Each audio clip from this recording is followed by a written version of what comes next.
नमस्कार साथियों, स्वागत है आप सभी का आपकी अपनी पाठशाला पर। दुनिया में क्या तेल का संकट बढ़ने वाला है? क्या भारत के अंदर तेल की किल्लत होने वाली है? ऐसा मैं इसलिए कह रहा हूं क्योंकि हेडलाइन कुछ इस तरह से बन रही है कि रूस ने 1 अप्रैल से पेट्रोल एक्सपोर्ट पर रोक लगाने का निर्णय लिया है। ऐसे में क्या देश भर के अंदर पेट्रोल पंप्स पर लंबी कतारें लगने लगेंगी? क्या देश के अंदर वाकई में किल्लत आ रही है? आइए आज के सेशन में इस विषय पर जिक्र करते हैं।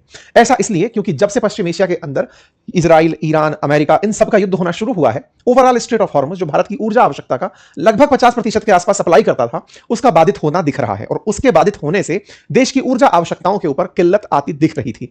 अमेरिका ने इसी बीच में भारत को रशिया से तेल खरीदने के ऊपर किसी प्रकार के प्रतिबंध ना लगाने का कहा कि अगर आप रूस से तेल खरीदते हैं तो हमें कोई आपत्ति नहीं होगी। ऐसे में भारत ने रशिया से तेल खरीदना शुरू किया ही था। अचानक ये खबर आती है कि रूस ने 1 अप्रैल से लेकर 31 जुलाई तक पेट्रोल निर्यात पर रोक लगाने का निर्णय लिया है। उनके प्रधानमंत्री अलेक्जेंडर नोवाक ने ऊर्जा मंत्रालय से इस प्रस्ताव को तैयार करने के लिए कहा है। मॉस्को में शुक्रवार को पेट्रोल एक्सपोर्ट के बैन को लेकर के चर्चा हुई थी। जब यह चर्चा बाहर निकलकर आई तो दुनिया भर में एकदम तनाव की स्थिति साइकोलॉजिकली पैदा होना लाजमी था कि जहां तेल बाधित हो रहा है स्ट्रेट ऑफ हॉर्मुज से, तो क्या रशिया इसे अपने स्ट्रेटेजिक मूव की तरह यूज कर रहा है कि दुनिया वालों, तुमने तो बहुत मुझे तड़पाया था, तुमने मेरे तेल को ना खरीद के, हम डिस्काउंटेड तेल दे रहे थे तब तुम लोगों ने खरीदने से इनकार किया था कि रूस से तेल मत खरीदो, लेकिन आज जब तुम्हारे लिए स्ट्रेट ऑफ हॉर्मुज से तेल खरीदना दुश्वार हो रहा है, तुम्हारे लिए मैं केवल एक विकल्प के रूप में देखता हूं, लो मैं अब बैन कर देता हूं। इसका यह स्ट्रेटेजिकल मूव निश्चित ही दुनिया के अंदर तेल की किल्लत पैदा करेगा। इस बात में कोई दो राय नहीं है क्योंकि अल्टीमेटली रशिया बाजार के लिए एक विकल्प बनकर निकल रहा था, लेकिन अमेरिका को उसी की जगह पटकनी देने के लिए यह एक कूटनीतिक दाव हो सकता है। लेकिन इसी कूटनीतिक दाव के चलते बहुत से देशों की अर्थव्यवस्था पर गहरा असर पड़ेगा। ऐसे में भारत क्या इस बात से अछूता रहेगा या इस पर प्रभाव पड़ेगा, इस बात का आज के सेशन में हम विश्लेषण करने जा रहे हैं।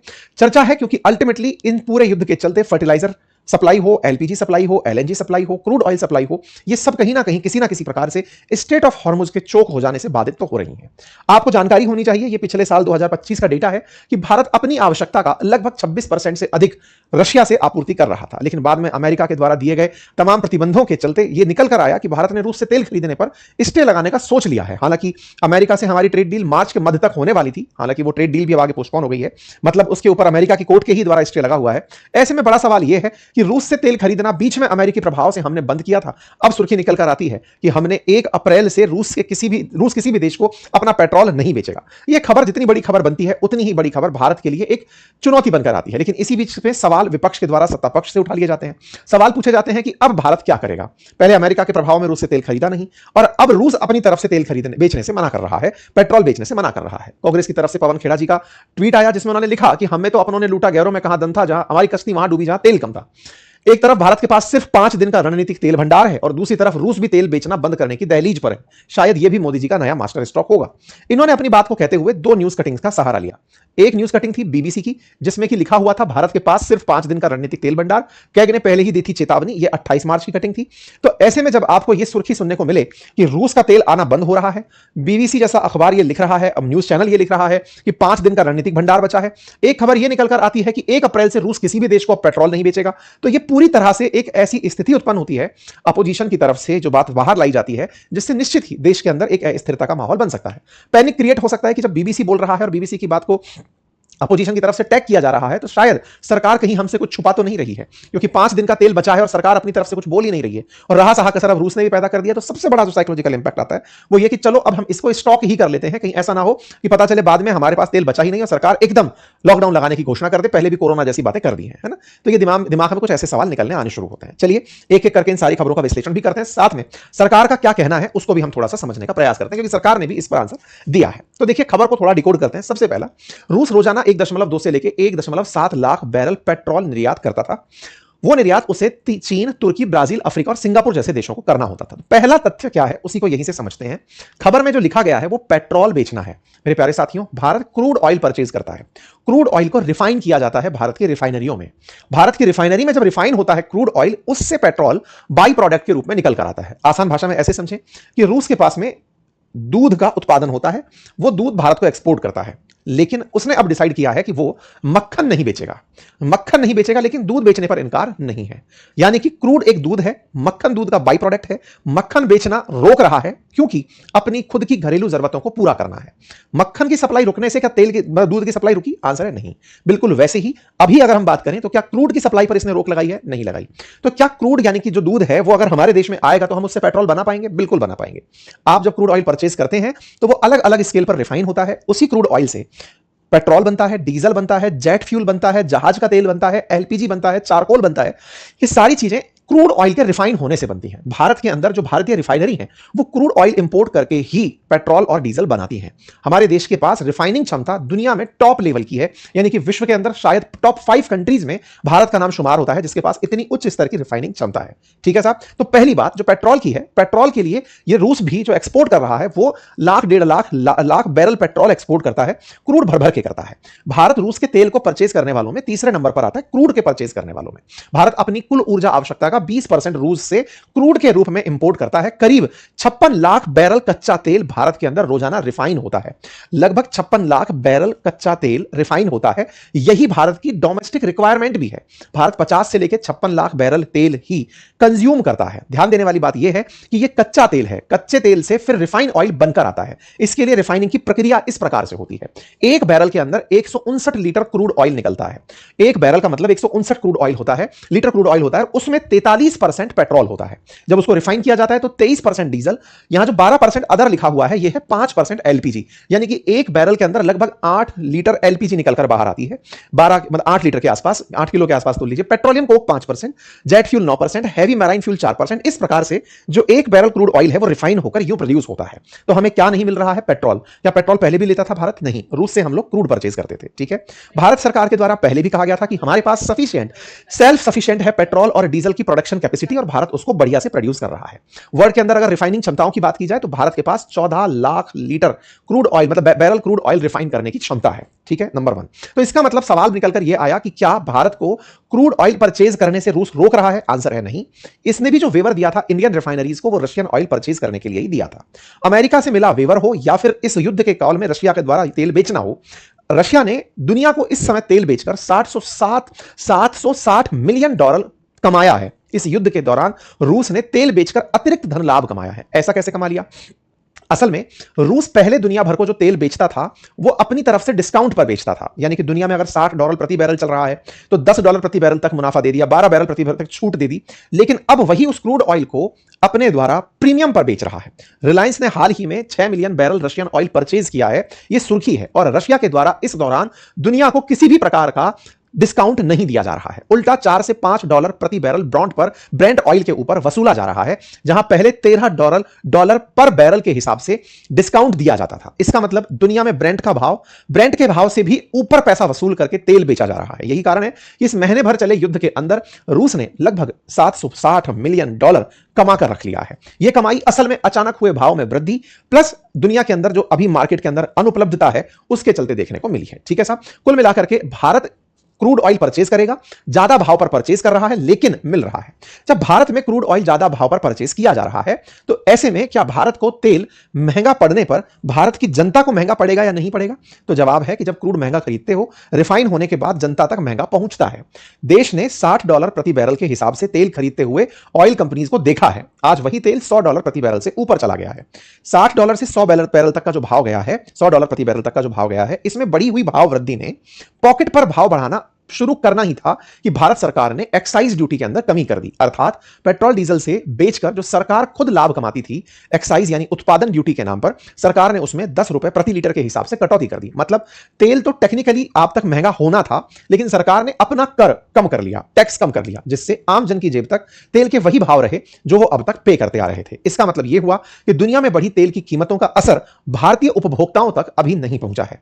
भारत ने हालांकि तेल परचेज करने के अपने सारे विकल्प दुनिया भर से शुरू किए हुए हैं। ऐसे में रूस के द्वारा कच्चे तेल की सप्लाई को बाधित नहीं किया जाएगा। जहां तक रही बात विश्लेषण की, तो साहब बीबीसी कह रहा है कि 5 दिन का ही तेल बचा है। पवन खेड़ा जी ने उसी के ट्वीट को लिया है। अब उसका क्या विश्लेषण है? तो देखिए, बीबीसी की जो ये खबर थी 5 दिन का रणनीतिक तेल भंडार, कैग ने दी थी पहले चेतावनी। इसके पीछे की कहानी को अगर ध्यान से पढ़ा जाए तो इसमें क्या रणनीतिक तेल भंडार की बात थी। रणनीतिक तेल भंडार की कहानी क्या है? स्ट्रेटेजिक ऑयल रिजर्व की बात है। देश में 56 लाख जो बैरल है वो तेल प्रतिदिन के हिसाब से कंज्यूम हो रहा है और देश के पास जो ऑयल भंडार थे, प्रधानमंत्री ने खुद कहा था, वो 53 लाख मैट्रिक टन थे। एक मैट्रिक टन जो है वो ऑलमोस्ट 7.33 बैरल के अराउंड होता है। 7.33 बैरल का मतलब हुआ, जब प्रधानमंत्री खुद 53 बोल रहे हैं तो लगभग 3.5 करोड़ बैरल भारत के पास ऑयल रिजर्व हुआ। और ऐसे में अगर 50 लाख बैरल पर डे का आपका कंजप्शन है, तो ये ऑटोमेटिक भाग देने के बाद 6-7 दिन का दिखाई पड़ता है। मतलब रफ टू रफ कैलकुलेशन करते हुए चलते हैं तो लगभग ऐसा दिखाई पड़ता है। भारत सरकार पहले भी कहते आई कि हमारे पास जो स्ट्रेटेजिक ऑयल रिजर्व है, स्ट्रेटेजिक ऑयल रिजर्व कौन सा वाला, जो भारत ने कई गड्ढों में, कुओं में खोद खोद करके भरा हुआ है। भारत ने अपने यहां पर ऑलरेडी रिफाइन किए हुए तेल का स्टॉक रखा हुआ है। दुनिया की जो ऊर्जा एजेंसीज हैं उनका रिकमेंडेशन है कि दुनिया के किसी भी देश के पास एटलीस्ट 90 दिन का ऑयल रिजर्व होना चाहिए, रणनीतिक ऑयल रिजर्व होना चाहिए। बहुत से देशों के पास, जैसे चाइना के पास 120 दिन का है, कोरिया जापान जैसे देशों के पास 200 दिन से ज्यादा का है। भारत के पास 10-11 दिन का लगभग बताया जाता है। हालांकि भारत के पास चूंकि वर्ल्ड की उच्चतम रिफाइनिंग क्षमताएं हैं, तो भारत की जो ऑयल रिफाइन करने वाली कंपनी है वो ज्यादा ऑयल का स्टॉक अपने पास रखती हैं। अगर उनकी रिफाइनिंग क्षमताओं को मिला दिया जाए तो 10 + 60 लगभग 70 दिन के आसपास का ऑयल रिजर्व भारत तक पहुंचता है। क्योंकि भारत में जितना oil Bharat per day consume करता है उतना crude oil refine per day करने की क्षमता है। तो हमारी रिफाइनरीज ऑलरेडी बहुत सारे दिन का स्टॉक लेकर चल रही होती हैं। उन रिफाइनरीज की वजह से ये जो 5 दिन का रणनीतिक तेल भंडार है, ये देश का कुल तेल भंडार नहीं बताया गया है। मतलब देश में स्ट्रेटेजिक ऑयल रिजर्व तकनीकी रूप से देखा जाए तो सरकारी आंसर तो दे दिया, लेकिन देश की सारी कंपनीज के पास मिलाकर कितना है वो जवाब यहां पर नहीं दिया गया, जो कि लगभग 74 दिन का पता चलता है।